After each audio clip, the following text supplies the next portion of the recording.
Scientists from Imperial College London, who randomly tested thousands of people, found that when lockdown was lifted in the summer, 6% of the population had antibodies. By the start of the second wave in early September, it was just 4.4%.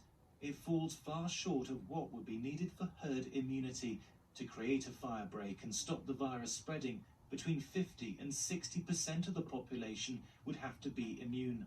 The researchers say it's more likely people will get COVID repeatedly. The bad news is that for the seasonal coronaviruses that cause between 20 and 30% of common colds every year, there are 4 of those, and it's clear that we get reinfected with those throughout our lives. So it wouldn't be surprising if this SARS-CoV-2, the cause of COVID, is a virus that behaves like its cousins and can reinfect people after 1 or 2 years. But other scientists argue herd immunity is still possible, that other parts of the immune system could still be active, even if undetectable. You can see a lot across, I could still have them, but I'm certainly going to be treating it now as if I haven't got antibodies. I think, to be on the safe side, because why put yourself at risk? You know, if I do have asthma, I don't want to risk getting it again. May decline sooner than they previously thought.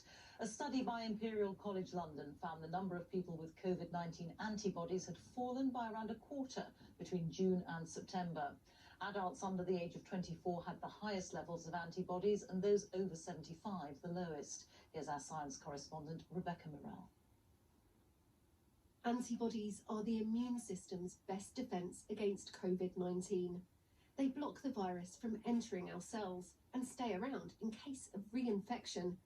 But the latest research has found they don't last long. It does suggest that immunity is likely to wane over time after you've been infected, and we're now about 6 months past that first wave of infection. This is not particularly surprising. But it's not yet clear whether symptoms are less severe the second time around because the body's defences are already primed.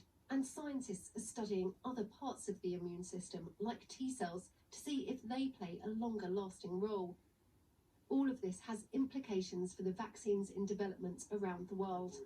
If natural immunity doesn't last long, what does this mean for them? I think we should remain optimistic about the up-and-coming SARS-CoV-2 vaccines. They will work in very different ways to drive the immune response. And so we could remain hopeful that they will induce a more robust and long-lasting immune response that will protect people for much longer than natural infection would. It may well be that future COVID vaccines need to be administered more than once. Achieving herd immunity is unlikely without a vaccine, especially if antibodies to natural infection are short-lived. So for now, it means everyone's sticking to the rules of hands, face and space, as there's still much we need to learn about coronavirus and immunity. Rebecca Morrell, BBC News.